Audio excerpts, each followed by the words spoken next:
شاہ صاحب ایک موصوف کو دیکھا کہ وہ حدیث مبارکہ من کنت مولا فعلی مولا بیان کرتے ہوئے یہ کہہ رہے ہیں کہ یہاں ولا سے مراد عمارت ہے جی، کیا اس طرح کا ترجمہ اہل سنت کی تشریحات یا کہیں لغت میں اتھینٹک ہے؟ اور یہ بھی بتائیں کہ یہ اس طرح کے لوگ خود کو سنی کہنے کے باوجود اہل سنت میں انتشار پھیلانے میں کیوں سرگرداں ہیں؟ بسم اللہ الرحمن الرحیم۔ شیخ صاحب، آپ کے سوال کی طرف آنے سے پہلے میں آپ کے سوال کے اندر جو ایک المیہ کی طرف آپ کا اشارہ ہے، میں اس کا جواب دے کر پھر آپ کے سوال کی طرف آتا ہوں۔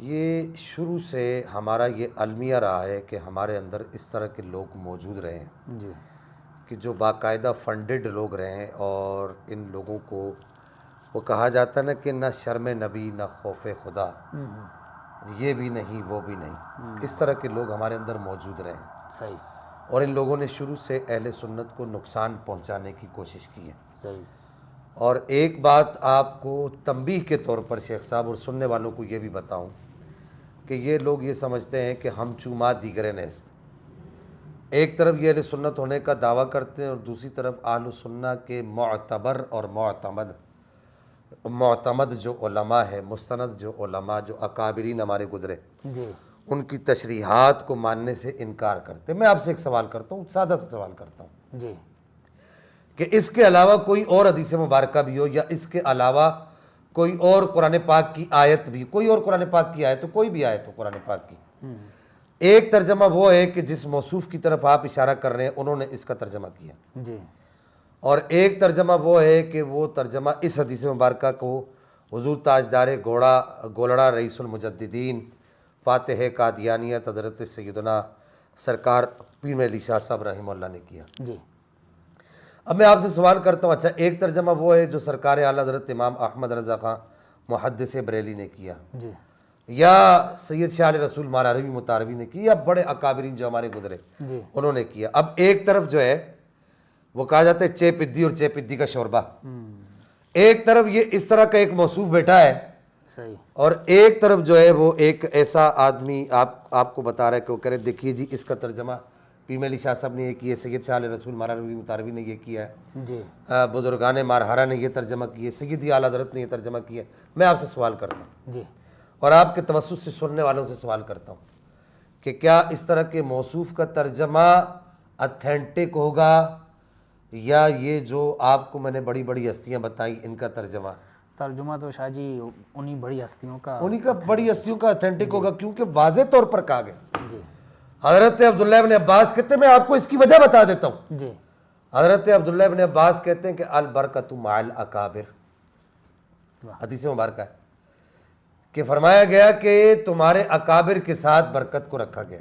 صحیح، تو اصل میں یہ لوگ اہل سنت کا ہونے کا دعویٰ بھی کرتے ہیں، اور اکابرین اہل سنت کی تصریحات اور تنقیحات سے روح گرداں بھی ہوتے ہیں، ان سے صرف نظر بھی کرتے ہیں۔ صحیح، اب یہاں پر میں آپ کو سب سے پہلے یہ بات عرض کر دوں، بنیادی طور پر ایک بنیادی بات یہ عرض کر دوں کہ اسی حدیث مبارکہ کا ترجمہ جی ہم ایک جگہ پر کسی پوڈ کاسٹ میں کر رہے تھے کسی موصوف کے ساتھ، تو جی ہم نے وہاں پر اس حدیث کا ترجمہ کیا کہ من کنت مولا کا ترجمہ ہے کہ جس کا میں دوست ہوں، جی جس کا میں محبوب ہوں، اس کا علی محبوب ہے۔ جی تو اتنے سے ہمارے کلپ کو کاٹ کر اس کے اوپر جو ہے وہ لوگوں نے اپنی طرف سے جو بھی ان سے ہو سکتا تھا وہ کیا۔ اس کے بعد ہم نے جو قرآن پاک کی آیات پڑھی اس کی تائید میں اس کو نہیں لایا گیا۔ میں یہاں پر صرف اس حدیث مبارکہ کا جو ترجمہ اہل السنہ کیا کیا جاتا ہے کہ جس کا میں محبوب ہوں، جس کا میں دوست ہوں، اس کا علی محبوب ہے، علی دوست ہے، جی میں اس پر صرف یہاں پر یہ ایک آیت کریمہ پڑھنا چاہوں گا، سورہ مائدہ کی آیت نمبر 55 ہے، انما ولیکم اللہ ورسولہ والذین آمنوا الذین یقیمون الصلاۃ ویؤتون الزکاۃ وہم راکعون۔ میں ان سب لوگوں سے یہاں پر یہ سوال کرنا چاہوں گا آپ کے توسط سے کہ اس آیت کریمہ کا ترجمہ کریں۔ صحیح، اس آیت کریمہ کا ترجمہ کیا ہے، اس کا ترجمہ کریں، سورہ مائدہ ہے اور آیت نمبر 55 ہے۔ صحیح، پھر اس کے بعد یہاں پر میں آپ کے سامنے بالکل سمپل، بالکل آسان بات ایک آپ کے سامنے حدیث مبارکہ رکھنا چاہوں گا، سننے والوں کے سامنے بھی۔ القاسب حبیب اللہ. واہ اس کا ترجمہ کیا کریں گے آپ؟ مزدور کیا ہے؟ اللہ کا دوست دوست ہے. تھوڑا سا اونچا بولے آپ. دوست ہے مزدور کیا ہے؟ اللہ کا دوست دوست ہے. تو اب یہاں پر آپ کو اللہ کے لیے یہ ترجمہ کرنا گوارا ہے. اور جو اکابرین اہل سنت نے یہاں پر لفظ ولی کا جو ترجمہ کیا من کنت مولا، یہ مولا جو ہے اس کے حروف اصلیہ ولی ہیں. جی جو ترجمہ کیے وہ آپ کو سمجھ میں نہیں آتا. جی تو وہاں اللہ کے لیے ترجمہ آپ کو سمجھ آ جاتا ہے، صحیح. جبکہ یہاں مولا کائنات اور نبی پاک علیہ الصلوۃ والسلام کے لیے یہ ترجمہ سمجھ نہیں آتا. ہم نے وہاں پر یہ کہا بھی تھا کہ عقل کے اندو کہ یہ ترجمہ جو ہے یہ ترجمہ کوئی بازاری ترجمہ نہیں ہے. اس کو آپ اپنے معاشرے کا غلط ترجمہ نہ سمجھیں. صحیح. اس کو اب یہ میرے سامنے، میں سب سے پہلے یہاں پر اس حوالے سے، یہ امام شافعی رحمہ اللہ کے عقائد کی کتاب ہے، کتاب الاعتقاد. جی اور یہ اس کے جو نقل کرنے والے ہیں، یہ دیکھیں ان کا سن وفات کا 458 ہجری. جی وہ کہتے ہیں کہ رہا معاملہ حدیث موالات کا، تو اگر اس کی سند صحیح ہو تو اس میں حضور صلی اللہ علیہ وسلم کے بعد حضرت علی کی خلافت پر کوئی نص نہیں ہے. اب وہ موصوف جن کا آپ کہہ رہے ہیں، جی جی وہ یہاں پر کیا ترجمہ کرنے کی کوشش کر رہے تھے کہ ولا کا ترجمہ جو ہے وہ امارت ہے. جی وہ کہتے ہیں کہ پھر میں نے آپ کو بنیادی طور پہ ایک بات کہہ دی کہ ایک طرف اس طرح کے لوگ بیٹھے اور دوسری طرف جو ہے یہ اتنے بڑے بڑے اکابرین، امام شافعی جیسے لوگ، جی جی فدائے آل بیت، فدائے آل رسول، بالکل. جو کہتے ہیں لو کانا رفدن حب آل محمد فلیشہد الثقلان انا رافدی. یہ ان کے عقیدے کی کتاب میں پڑھ رہا ہوں. وہ کہتے ہیں کہ ہم نے اس کے طرق کتاب الفضائل میں ذکر کیے جو اس بات پر دلالت کرتے ہیں کہ اس سے نبی کریم صلی اللہ علیہ وسلم کا مقصود یہ تھا کہ جب حضرت علی کو یمن کی طرف آپ صلی اللہ علیہ وسلم نے بھیجا تو آپ کے متعلق بہت زیادہ شکایتیں آئی، اور انہوں نے آپ رضی اللہ تعالیٰ و ارض و کے بغض کا اظہار کیا. تو نبی کریم صلی اللہ علیہ وسلم نے ارادہ کیا کہ اپنے ساتھ حضرت علی کی خصوصیت و محبت کا ذکر کریں. صحیح صحیح. یہ امام شافعی کی عقیدے کی کتاب ہے. خصوصیت اور محبت کا ذکر کریں اور اس کے ذریعے حضرت علی کی محبت و موالات پر ابھاریں اور آپ کی دشمنی چھوڑ دیں. چنانچہ حضور صلی اللہ علیہ وسلم نے ارشاد فرمایا من کنت ولی فعلی ولی، یا من کنت مولا فعلی مولا. یہ وہی حدیث مبارکہ ہے، اللہم والی من والا وعادی من عادہ. اب حدیث کا ترجمہ کرنے کا جو اصول ہے وہ یہ ہے کہ اس کے سیاق اور سباق کو بھی دیکھا جاتا ہے. صحیح. اب سیاق کیا ہے کہ اللہم والی من والا وعادی من عادہ. اب اگر یہاں پر یہ کہا جائے کہ من کنت مولا کا ترجمہ ہے کہ جس کا میں آقا اس کا علی آقا، جی تو آگے وہی تو مادار ہے، آگے وہی حروف اصلیہ والا مادار ہے، اللہم والی من والا وعادی من عادہ. صحیح. اب قرینہ موجود ہے کہ اللہم والی من والا کا ترجمہ کیا ہوگا کہ اے اللہ تو اس کو دوست رکھ، تو اس کو محبوب رکھ. جی جو علی کو محبوب رکھے، علی کو دوست رکھے، اور تو اس سے دشمنی رکھ جو علی کو دشمن رکھے. تو جب آگے قرینہ موجود ہے اللہم والی من والا وعادی من وعدہ، وہاں پر محبوبیت کا اور دوستی کا ترجمہ ہو رہا ہے. صحیح. تو اس قرینے کو دیکھ کر پیچھے بھی حدیث میں کیا ہوگا؟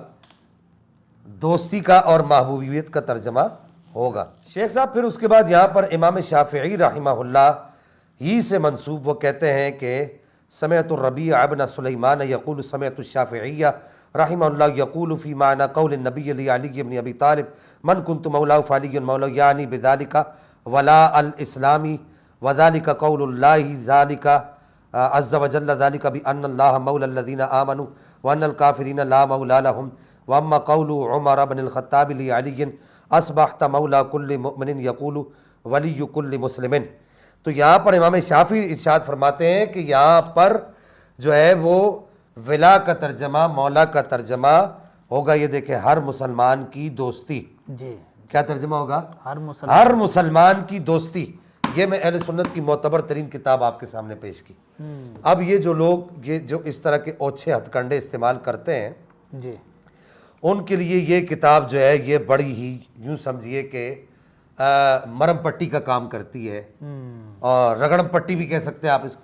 یہ کتاب ہے تصفیہ مابین سنی و شیعہ، حضور تاجدار گولڑا سرکار پیر علی شاہ صاحب رحمہ اللہ کی کتاب ہے. جی یہاں پر آپ حدیث موالات کا ترجمہ کرتے ہوئے سرکار پیر علی شاہ صاحب رحمہ اللہ ایک طویل بحث کرتے ہیں, اور طویل بحث کرنے کے بعد سرکار پیر علی شاہ صاحب رحمہ اللہ واضح طور پر یہ ارشاد فرماتے ہیں کہ اس حدیث مبارکہ کے اندر خلافت کا معنی نہیں لیا جا سکتا. من کنت مولا فعلی مولا, اس حدیث مبارکہ کے اندر جو ہے وہ خلافت پر یہ حدیث مبارکہ نص نہیں ہے. صحیح. کہ اگر آپ یہ کہیں کہ من کنت مولا فعلی مولا سے آپ خلافت کا معنی لیں گے تو آپ خلافت پر اس حدیث مبارکہ میں کوئی بھی نص پیدا ثابت نہیں کر سکتے. یہ بالکل آپ کے سامنے سرکار پیر علی شاہ صاحب رحمہ اللہ کا ارشاد لکھا ہوا ہے کہ آپ ارشاد فرماتے ہیں کہ اس حدیث مبارکہ میں مولا کائنات مولا حیدر کرار کرم اللہ تعالی الکریم کی خلافت, اس حدیث مبارکہ کو خلافت بلا فصل سے کوئی تعلق نہیں ہے. صحیح. یہ واضح طور پہ سرکار پیر علی شاہ صاحب کا ارشاد موجود ہے.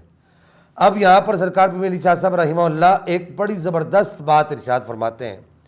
آگے چل کے آپ ارشاد فرماتے ہیں کہ حضرت ابو بکر صدیق رضی اللہ تعالیٰ و ارضہ عنہ کے بارے میں ارشاد فرماتے ہیں کہ حضرت ابو بکر صدیق رضی اللہ تعالیٰ و ارضہ عنہ کو جو نبی پاک علیہ الصلوۃ والسلام نے اپنا جو مصلح عطا فرمایا, تو کہتے ہیں کہ حضرت ابو بکر صدیق رضی اللہ تعالیٰ و ارضہ عنہ کو یہ مصلح عطا فرمانا, اس سے معلوم ہوا کہ امامت ابو بکر معمولی امامت نہ تھی, بلکہ آقا حضرت صلی اللہ علیہ وسلم کے اسرار خصوصاً اس دنیا سے عین وصال کے وقت سے ثابت ہوتا ہے کہ یہ تفویض خلافت تھی, جس کو مولا علی کرم اللہ تعالی الکریم نے جیسا کہ اوپر لکھا گیا خود بھی تسلیم فرمایا. مزید برآں کہ سیدنا علی اور سیدنا عباس کے باہمی مکالمہ و گفتگو ذیل سے بھی یہ ثابت ہوتا ہے کہ سیدنا علی حدیث خم غدیر کو اپنی خلافت کے لیے سند نہیں سمجھتے تھے. کہ پیر علی شاہ صاحب ارشاد فرماتے ہیں کہ مولا کائنات مولا حیدر کرار کرم اللہ تعالی الکریم نے اپنی ساری زندگی میں صحیح یا ائمہ آل بیت اطہار میں سے کسی نے بھی, یہ پیر علی شاہ صاحب کہہ رہے ہیں, کسی نے بھی اپنی ساری زندگی میں اس حدیث مبارکہ سے خلافت پر استدلال نہیں کیا. کہ جب خلافت کا معاملہ ہو رہا تھا, 3 خلفاء پہلے بنے, کسی جگہ حضرت مولا کائنات نے اس حدیث مبارکہ سے خلافت پر استدلال کیا ہو تو پیر علی شاہ صاحب کہتے ہیں وہ دکھا دیں. صحیح. تو پیر علی شاہ صاحب کی تشریحات کے مطابق بھی یہ ترجمہ درست نہیں ہے. اب یہاں پر آخری بات عرض کر دوں کہ یہ جو لفظ ولی ہے, یہ مولا جو لفظ ہے, اس کے جو حروف اصلیہ ہیں وہ ولی ہیں. اب یہ لفظ جو ہے لفظ مشترک ہے, اس میں کوئی بھی معنی جو ہوتا ہے وہ قطعی معنی نہیں ہوتا, مؤول ہوتا ہے, اور مؤول ظنی ہوتا ہے. اب ظنی معنی اگر کوئی آدمی اس کو مؤول کر کے لیتا ہے تو اس کے ظنی معنی پر آپ اتنے قطعیت کا قول کر کے لوگوں پر گمراہی کے فتوے اور پتہ نہیں کیا کیا فتوے لگاتے ہیں. تو یہ تو اصول کے تحت بھی, اصول عقائد اور اصول فقہ کے تحت بھی اور اصول منطق کے تحت بھی یہ بالکل آپ کی بات جو ہے بوگس بات ہے کہ آپ ایک ظنی چیز کے اوپر قطعیت کا حکم لگا رہے ہیں, یعنی کہ کسی پر گمراہی کا فتویٰ لگا رہے ہیں. تو بہرحال میں اپنے سننے والوں کو یہ کہنا چاہوں گا کہ خدا را اس طرح کے لوگوں کے شر سے بچیے کہ اب جس کے جی میں آئے وہی پائے روشنی, ہم نے تو دل جلا کے سر عام کر دیا. وآخر دعوایا ان الحمدللہ رب العالمین.